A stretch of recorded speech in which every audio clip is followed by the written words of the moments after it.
अब बात करते हैं कोवेलेंट बॉन्ड की। बच्चों गौर से सुने, जो कोवेलेंट बॉन्ड होता है ना वो ग्रुप 13 से 17 के दरमियान बनता है, या इनको हम ऐसे भी कह सकते हैं, मैंने अभी बताया आपको कि ये ग्रुप 3, 4, 5, 6, 7 इनके दरमियान बन सकता है। ठीक है, तो ये अब तीसरा चैप्टर पीरियोडिक टेबल वाला देखेंगे तो आपको पता चलेगा कि आप जब छोटी क्लासेस में होते हैं तो आप दरमियान वाले जो है ना 10-12 ग्रुप उनको नहीं पढ़ते हैं। 3 से लेके आप बच्चों ये जो 3 से लेके 12 तक जो ग्रुप हैं उनको नहीं पढ़ते हैं, तो आप पहला दूसरा पढ़ते हैं, फिर 13, 14, 15, 16, 17, 18 तक पढ़ते हैं। तो हम उनका नाम रख देते हैं 1, 2, 3, 4, 5, 6, 7, 8 तक। जो ये 3 वाला 13 वाले इसको 3 बोलते हैं, 17 वाले को 7 बोलते हैं। तो 3, 4, 5, 6, 7 ये इन ग्रुप के दरमियान ये बॉन्ड बनता है। और ये सारी की सारी इस ग्रुप में मोस्टली तीसरे ग्रुप में 1-2 को निकाल के बाकी सारे के सारे क्या होते हैं, नॉन मेटल्स होते हैं। तो ये ग्रुप किसके दरमियान बनता है, नॉन मेटल्स के दरमियान। जो पहले वाला था वो मेटल और नॉन मेटल दोनों, यानी कि जो आयनिक कंपाउंड आयनिक बॉन्ड होता है ना वो मेटल और नॉन मेटल के दरमियान बनता है। कोवेलेंट बॉन्ड जो होता है, जो कोवेलेंट बॉन्ड होता है वो किसके दरमियान बनता है, 2 नॉन मेटल्स के दरमियान बनता है। तो फिर कहते हैं केमिकल बॉन्ड बनता है और इनमें होती क्या है, म्यूचुअल शेयरिंग ऑफ इलेक्ट्रॉन्स होती है। बच्चों ये याद रखना है आपने, this type of bond which form due to the mutual sharing of electrons is called covalent bond. जिसमें म्यूचुअल शेयरिंग होती है उसको क्या बोलते हैं, कोवेलेंट बॉन्ड बोलते हैं। अब इसमें क्या होना है, गौर से देखें बच्चों। होता यह है, मैं इधर आपको कॉन्सेप्ट समझा देता हूँ। यहाँ मैंने एक डायग्राम बनाई है, अब गौर से देखें। क्लोरीन की हम बात कर चुके हैं। क्लोरीन के आखिरी शेल में 17 इलेक्ट्रॉन्स होते हैं। 2 क्लोरीन एटम जब पास पास आएंगे, दोनों नॉन मेटल हैं, याद रखिएगा। नॉन मेटल के दरमियान बनता है ये वाला बॉन्ड, कोवेलेंट बॉन्ड। तो देखें दोनों के दरमियान आप गौर से देखें, इसके भी आखिरी में 7 हैं इलेक्ट्रॉन्स। कितने हैं इसके आखिरी में, 7। और इसके आखिरी में भी कितने इलेक्ट्रॉन्स हैं बच्चों, इसके आखिरी में भी 7 इलेक्ट्रॉन्स हैं। अब इनमें से दोनों की जो वो है ना टेंडेंसी इलेक्ट्रॉन एक्सेप्ट करने की है। मींस ऐसा नहीं है कि कोई भी इनमें से इलेक्ट्रॉन डोनेट करना चाहता है, और डोनेट करना बनता भी नहीं है। टेक्निकली 7 इलेक्ट्रॉन्स है इसके पास, इसको एक एक्सेप्ट करके 8 पूरे कर लेने चाहिए। और अब दोनों पास पास आ गए हैं, दोनों के पास 7-7 हैं। एक दूसरे को इलेक्ट्रॉन कंप्लीटली ट्रांसफर करने में कोई भी इंटरेस्टेड नहीं है। दोनों नॉन मेटल्स हैं, उनके पास टेंडेंसी है कि वो इलेक्ट्रॉन एक्सेप्ट करने का रुझान रखते हैं।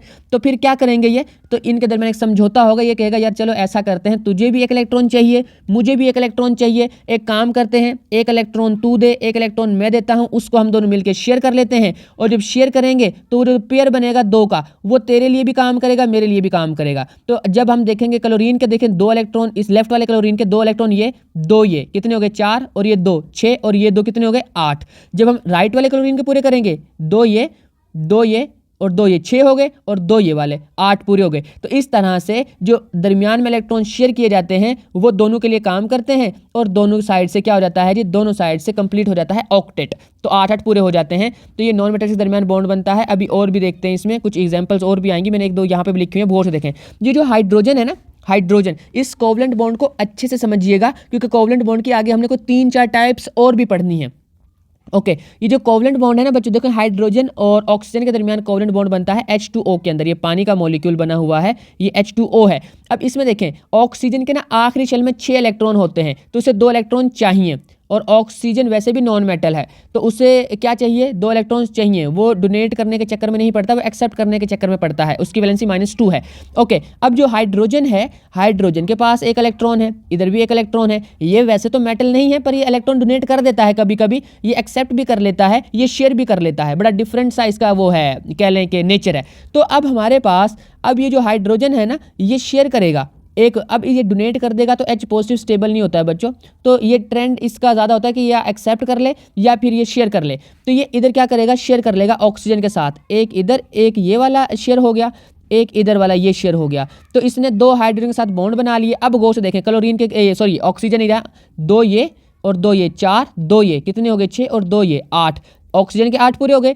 इसी तरह से जो हाइड्रोजन है उसके 2 ये हाइड्रोजन इसके डुप्लीट कंप्लीट हो गया, 2 ये इस हाइड्रोजन के इसका भी डुप्लीट कंप्लीट हो गया। तो इस तरह से ये बॉन्डिंग बनती है, इलेक्ट्रॉन शेयर होते हैं और दोनों का काम बन जाता है। दोनों एटम्स के अपने अपने जो डुप्लीट या ऑक्टेट हैं वो कंप्लीट हो जाते हैं। तो इस तरह से ये कोवेलेंट बॉन्ड काम करता है। अभी और भी देखते हैं इसकी टाइप्स हैं फर्दर। 3 टाइप्स तो बेसिक्स ही हैं जिनमें हम कोवेलेंट बॉन्ड को डिस्कस करते हैं, वो है सिंगल, डबल और ट्रिपल कोवेलेंट बॉन्ड रिस्पेक्टिवली हम बात करते हैं सबकी। तो जो सिंगल कोवेलेंट बॉन्ड है उसकी बात करते हैं। देखिए सबसे पहले एक ऊपर चीज लिखी वो देख लें। The covalent bond is formed by mutual sharing of electrons between two atoms. The electrons that pair up to form chemical bond are called the bond pair. तो बॉन्ड पेयर क्या है बच्चों, जो आपस में शेयर होते हैं। ये वाला ये बॉन्ड पेयर है, याद रखिएगा, ये वाला ये बॉन्ड पेयर है जो आपस में क्या हो रहे हैं, शेयर हो रहे हैं। ओके, उसके बाद है depending upon the number of the bond pairs, हम उनके दरमियान लाइंस लगा रहे होते हैं। मैं अभी बताता हूँ आपको सिंगल डबल ट्रिपल वाले के एग्जाम्पल में, उसमें सब में लगाई हुई हैं बच्चों। सबसे पहले सिंगल कोवलेंट बॉन्ड की बात करते हैं, तो वो क्या है, वो कहते हैं when one electron is contributed by each bonded atom, one bond pair is formed and it forms a single covalent bond। जब दोनों तरफ से एक एक इलेक्ट्रॉन शेयर किया जाता है तो एक इलेक्ट्रॉन ये देगा, एक इलेक्ट्रॉन ये देगा, तो एक पेयर शेयर होगा, तो वो सिंगल कोवलेंट बॉन्ड है। जिस तरह से HCl में होता है, एक इलेक्ट्रॉन हाइड्रोजन देता है, एक क्लोरीन देता है, ठीक है। तो कौन सा बॉन्ड बनता है, तो बॉन्ड बनता है सिंगल कोवलेंट बॉन्ड। ये आपने याद रखना है। और जैसे ये यहाँ पर भी लिखा हुआ है, ऊपर भी हाइड्रोजन का भी यही एग्जांपल दिया है, एक हाइड्रोजन लेफ्ट वाला देता है, एक राइट वाला देता है, तो दोनों के दरमियान कौन सा बॉन्ड बनता है, सिंगल कोवलेंट बॉन्ड। तो उसको एक सिंगल लाइन से शो करते हैं। ये सिंगल कोवलेंट बॉन्ड को रिप्रेजेंट किया जाता है। अगर डबल होता तो 2 लाइन से शो करते, ट्रिपल होता तो 3 लाइन से शो करते। आगे किए हुए हैं हमने, मैं दिखाता हूँ अभी आपको। तो ये हो गया। तो अब हमारे पास ये H2 बन गया, ठीक है। ये वाला Cl2 बन गया, सिंगल लाइन यहाँ पे शो की हुई है। ये HCl बन गया, ये बॉन्ड की सिंगल लाइन शो की हुई है। ये हमारे पास 4 सिंगल बॉन्ड बने हैं CH4 मीथेन के अंदर। ये मीथेन वही है जो आप घरों में गैस आती है ना, उसमें जो नेचुरल गैस है, नेचुरल गैस का 85% होता है ये मीथेन जो है CH4, ये नेचुरल गैसेस में 85% तक इसकी जो है ना अमाउंट होती है। तो इसमें देख लें, इसका मैंने स्ट्रक्चर आगे ड्रॉ किया हुआ, आपको गौर से देखें। कार्बन के ना टोटल होते हैं टोटल 6 इलेक्ट्रॉन्स, रेड वाले कार्बन के हैं 2 तो अंदर वाले शेल में, आगे कहानी खत्म, बाकी को देखते हैं। तो 4 रहे वैलेंस शेल के अंदर, तो 4 के साथ अब इसको 4 एक्सेप्ट करने हैं, डोनेट करने हैं, 4 शेयर करने हैं, किसी भी तरीके से इसको 8 पूरे करने हैं, ठीक है। तो अब 8 पूरे करने के लिए इसको 4 इलेक्ट्रॉन्स चाहिए, या 4 कोई इसके साथ शेयर कर ले, या 4 ये निकाल दे, कुछ भी इस तरह का करे। बेसिकली निकालता तो नहीं है, नॉन मेटल है कार्बन, तो एक्सेप्ट करने वाली टेंडेंसी होगी, शेयर करने वाली टेंडेंसी होगी इसकी। तो अब होना क्या है, अब वो देखें। अब यहाँ पे होता ये है कि ये जो हाइड्रोजन है, इसको एक इलेक्ट्रॉन चाहिए तो ये इसके साथ शेयर कर लेता है, इसको भी एक चाहिए वो भी शेयर कर लेता है, इसको भी चाहिए वो भी शेयर कर लेता है, इसको भी एक इलेक्ट्रॉन चाहिए वो भी शेयर कर लेता है। तो 4 हाइड्रोजन का डुप्लेट कंप्लीट हो गया और एक कार्बन का ऑक्टेट कंप्लीट हो गया। इस तरह से CH4 बन गया और ये सारे के सारे स्टेबल हो गए। तो बच्चों ये हो गया सिंगल कोवलेंट बॉन्ड। अब डबल की बात करते हैं, वो कहते हैं when each bonded atom contributes 2 electrons, 2 bond pairs are shared, और उसको क्या कहेंगे, डबल कोवलेंट बॉन्ड जो है वो बनता है। These bond pairs are indicated by as double line between those atom in the structure of the molecule like oxygen. और ये आगे उसने इथीन का बताया हुआ है कि इनके अंदर डबल कोवलेंट बॉन्ड होता है। तो आप देख लें, ऑक्सीजन के दरमियान, ऑक्सीजन जो होता है ना डबल बॉन्ड बनता है, ऑक्सीजन के दरमियान जो है वो डबल कोवलेंट बॉन्ड बनता है। और देखें 2 इलेक्ट्रॉन्स ये वाले ऑक्सीजन ने इस वाले ने देने हैं, 2 इलेक्ट्रॉन ये इस वाले ऑक्सीजन ने देने हैं, दोनों ने कितने इलेक्ट्रॉन देने हैं, 2-2।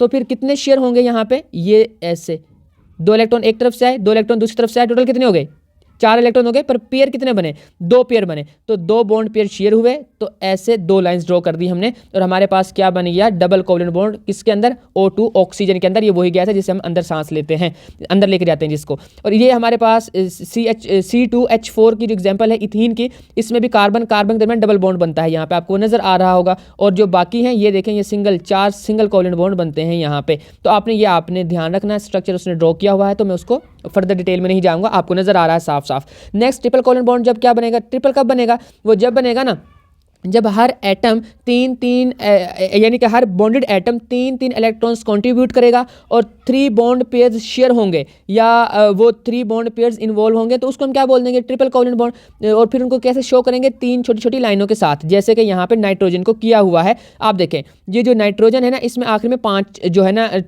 इसमें टोटल 7 होते हैं, पर आखिरी शेल में 5 इलेक्ट्रॉन्स होते हैं, इसके भी 5 हैं। दोनों को 3-3 चाहिए, ये अपना ये 3-3 जो है, एक 3 इधर से आएंगे, दूसरे 3 राइट वाले नाइट्रोजन से आएंगे, टोटल 3 बॉन्ड पेयर शेयर होंगे और ट्रिपल कोवलेंट बॉन्ड बन जाएगा। अगर आप गिनती करेंगे तो 8-8 पूरे हो जाएंगे। देखिए ये जो 6 है ना दरमियान वाले, ये दोनों नाइट्रोजन के लिए काम करेंगे, तो 6 वो और साइड वाले 2 8 इसके भी पूरे हैं, 2 ये साइड वाले क्रॉस वाले, तो ये भी 8 दोनों नाइट्रोजन के पूरे हो जाते हैं। तो इन दोनों का ऑक्टेट कंप्लीट हो गया। तो शो कैसे करेंगे, ये ऐसे, ये क्या है हमारे पास, 3 लाइन लगा के हम इसे शो कर देंगे, ट्रिपल कोवलेंट बॉन्ड बन जाएगा।